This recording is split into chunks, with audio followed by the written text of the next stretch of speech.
Olá, boa tarde, seja muito bem-vindo ao canal Reflexões Cruzadas. E o nosso tema de hoje vai ser sobre migração. Teremos aqui uma especialista nesse assunto, formada em Relações Internacionais, presidente da Organização de Migrantes e Refugiados da Grande Florianópolis, Radassa Ferreira.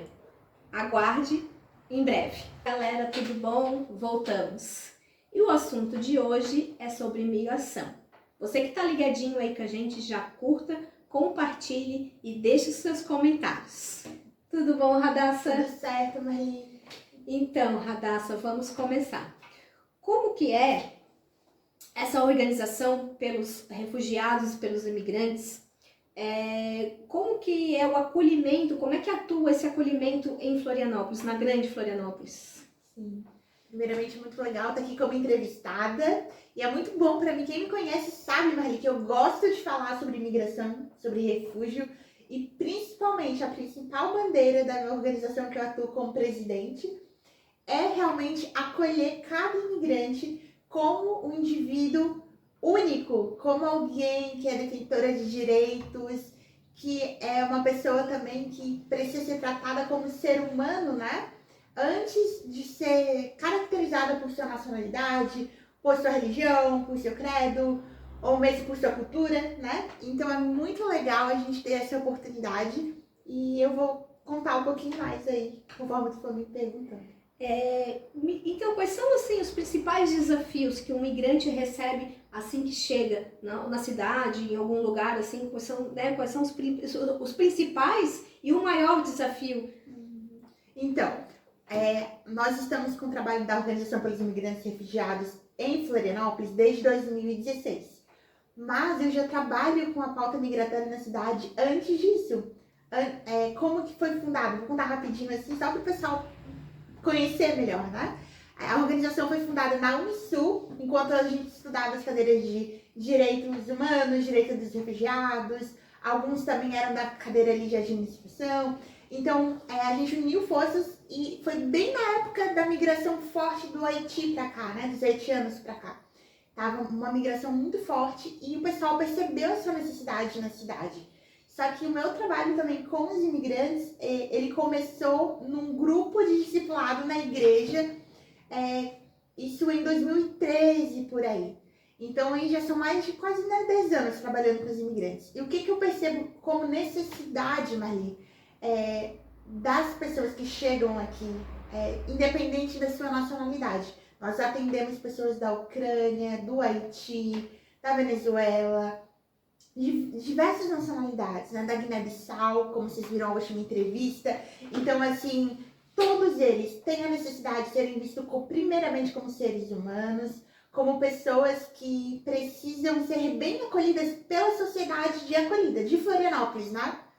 Então, eu vejo que, ao meu ver, não tenho tanta experiência sobre esse assunto, mas acredito, assim, que também uma dificuldade muito grande seja a língua. Né? Porque, assim, hoje em dia tem várias línguas aí pelo mundo afora. Então, assim, como que a língua portuguesa, como que essa organização ajuda esses migrantes em questões da língua? Se vocês têm um treinamento, se vocês ensinam, se vocês dão aula, se vocês dão curso, se vocês ajudam essas pessoas, se vocês traduzem, como é que funciona, assim? A principal ferramenta de conexão da Organização pelos Imigrantes e Refugiados com os imigrantes em Florianópolis é usar o ensino da língua portuguesa para integrar essas pessoas. Então, a gente faz aulas virtuais com eles, para as pessoas que não têm ainda a condição de... Porque o imigrante chega aqui, muitas vezes ele não tem nenhum recurso para pegar o ônibus, para se locomover, ou ele tem que trabalhar, né? Então ele não tem tempo de se disponibilizar ali de 4, 5 horas para estar estudando num período. Então a gente tem aulas flexíveis, aulas virtuais e também presenciais, né? Para os que podem, para os que já estão aqui há mais tempo. E o que a gente vê assim como principal dificuldade dessas pessoas? Exemplo, a gente está com 2 alunas ucranianas da Ucrânia. E os meus professores falam muito o francês, o espanhol, porque é uma língua mais conhecida, né? É uma língua mais falada em diversas nacionalidades. E o ucraniano, ele fala o russo ou o polonês, ela não falava nem o inglês. Então, o que é muito legal na UPIR? Que a gente faz várias parcerias, tanto com empresas, nós temos o Instituto Nexera, que é um parceiro ímpar, tá, com um projeto chamado Conexão de Impacto, que é também nesse viés de capacitação da língua inglesa, da língua portuguesa e do empreendedorismo. E a gente também tem voluntários, né? Que a UPIR, ela foi fundada, isso é o mais lindo da nossa história, é 100% voluntariado. Então, são professores que têm formação em letras, professores que têm formação em outros idiomas, que se disponibilizam no seu tempo para fazer esse voluntariado conosco. E o que é legal? Que cresce tanto o aluno que está aprendendo, quanto a instituição e o professor, né? Imagino, porque é uma troca de experiências. É uma troca bem legal, Marli, bem legal. Então, assim, a gente tem instituições parceiras privadas também, mas o nosso, vamos dizer, a nossa estrutura, a nossa base é o voluntariado. Existe uma forma ou alguma maneira que a comunidade possa estar apoiando ou ajudando essa organização?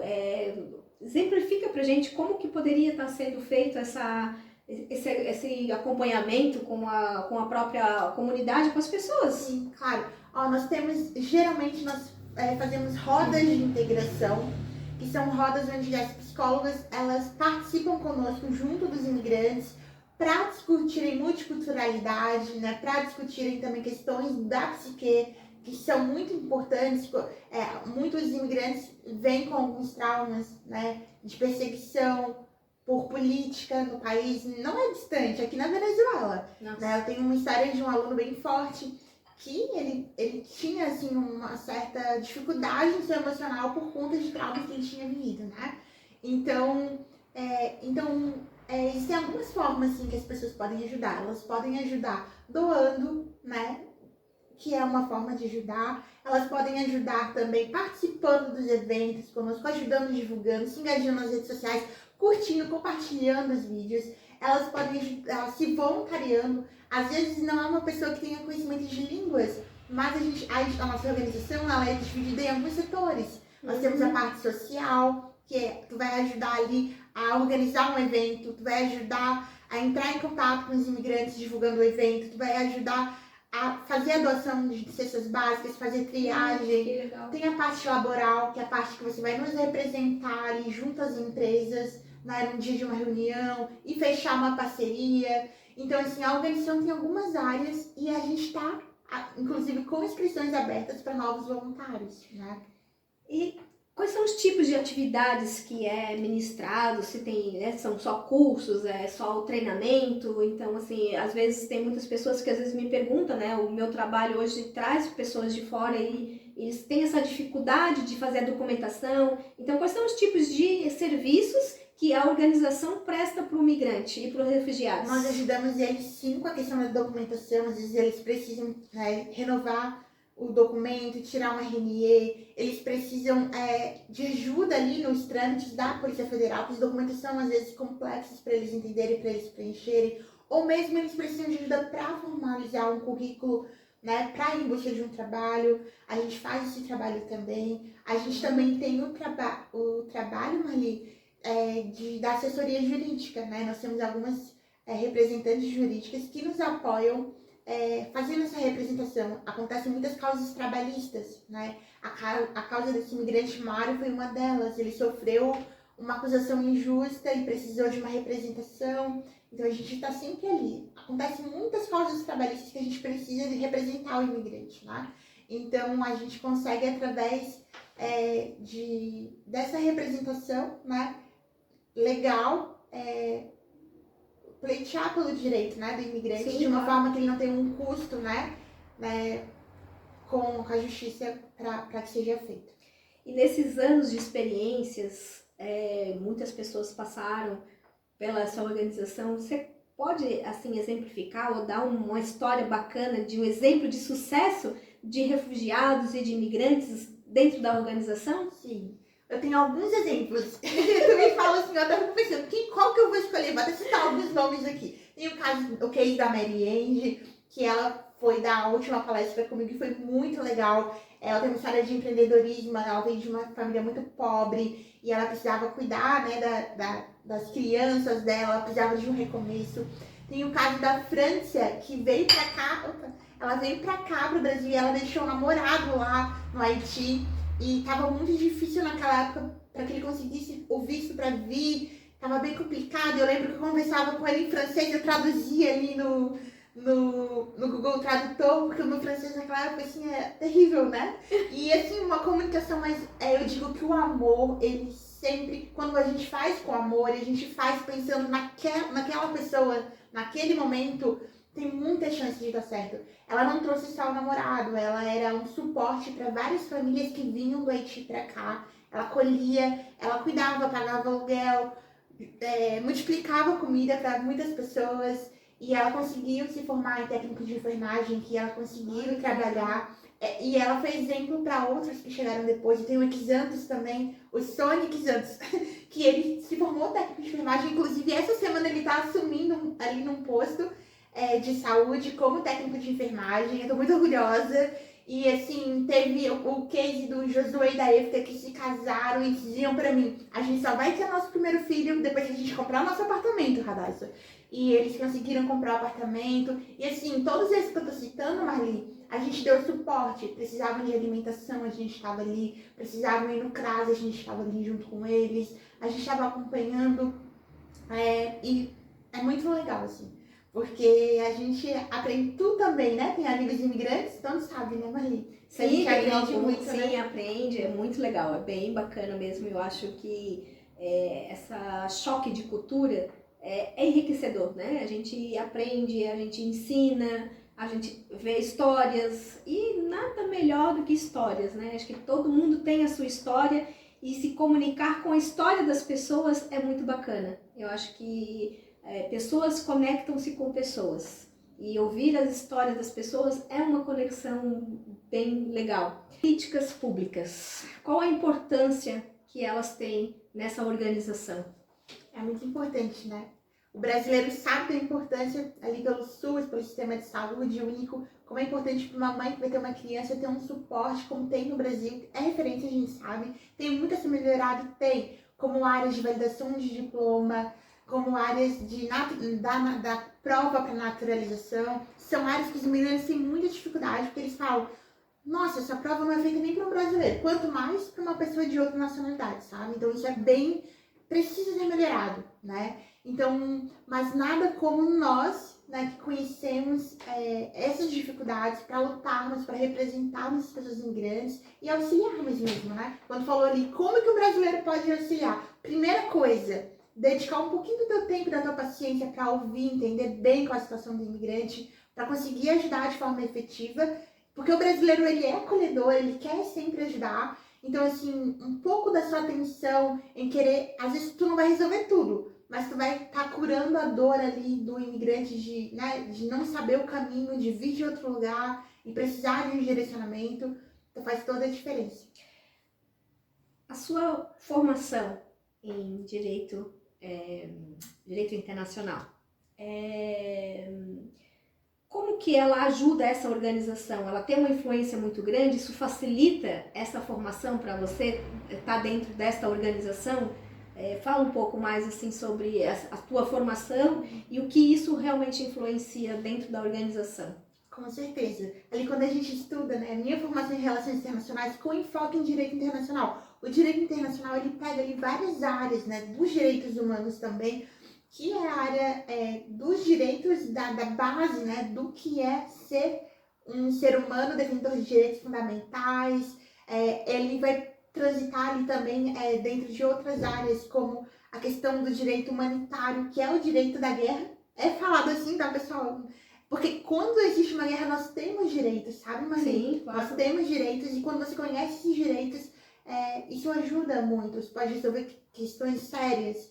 Então, são áreas que se relacionam com a realidade da temática migratória. E é muito legal, porque o internacionalista, ele não é apenas uma pessoa que faz um curso para fazer diplomacia ou trabalhar no setor privado internacional, mas ele tem uma visão muito boa da política interna do país dele e da política do direito internacional, né, como um todo. Ele consegue pegar uma situação específica e ver ela o que está, como essa situação reflete, né, no global e vice-versa. Então isso ajuda muito, porque nos dá uma visão assim, não globalista, não gosto muito dessa palavra, mas uma visão disruptiva da realidade do mundo. Isso é muito legal. Você comentou anteriormente que a organização ela foi fundada em 2016. E desde 2016 até agora 2024, quais foram as maiores conquistas, né? O que foi as grandes conquistas dessa organização até hoje, nesses anos que você está trabalhando lá? Eu acho que uma conquista importante foi que nós tivemos grandes presidentes que passaram pela organização, e cada um deixou a sua história registrada. Nós temos isso registrado, acho que isso é muito rico numa história de uma organização, sabe? Você ter ali tudo documentado, você conseguir comprovar, participar de um edital com tranquilidade. Outro ponto que eu gostei muito foi que nós participamos dos Sinais Vitais do Instituto Comunitário de Florianópolis. Não existia nenhum documento, nada documentado com dados detalhados sobre saúde na área da migração, educação na área de migração, como que os órgãos públicos veem a migração, quais são os dados dos órgãos públicos das crianças migrantes. E nós participamos desse um mapeamento que é feito anualmente, e nesse ano, se eu não me engano, foi no ano de 2020, não vou citar o ano, eu acho que foi 2022, 2023, que a gente participou dos Sinais Vitais para a migração em Florianópolis.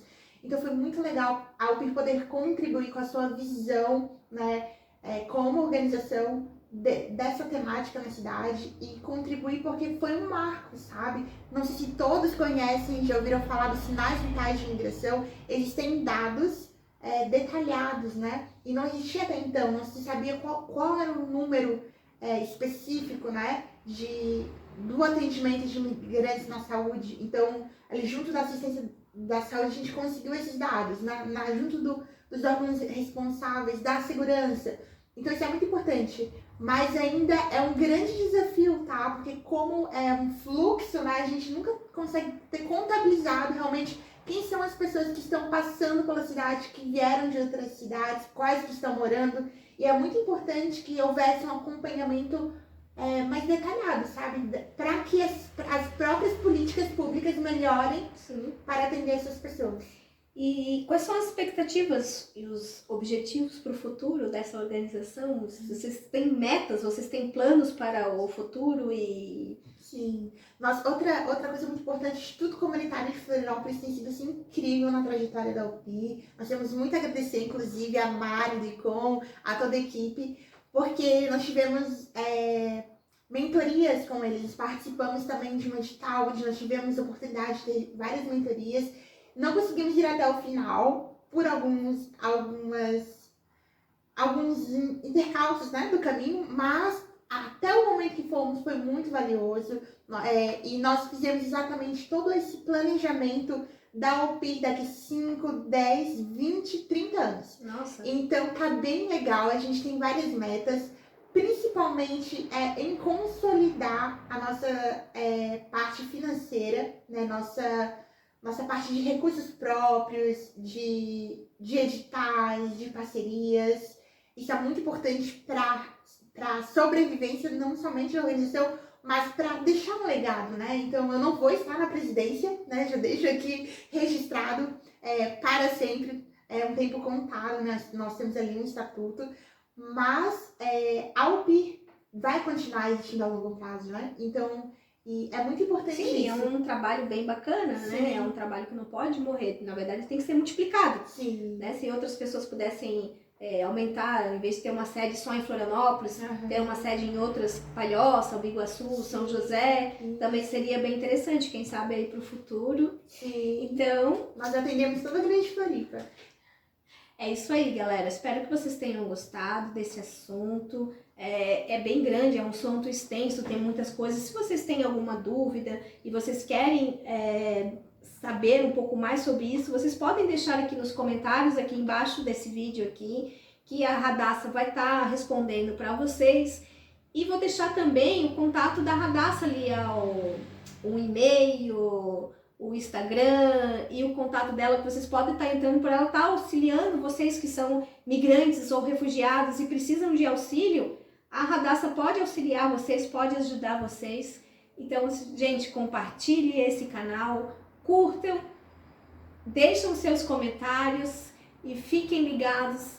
Próxima semana a gente vai estar aqui juntas novamente. Nós vamos falar sobre a diferença entre fatos, falácias e narrativas. Um grande beijo, um abraço.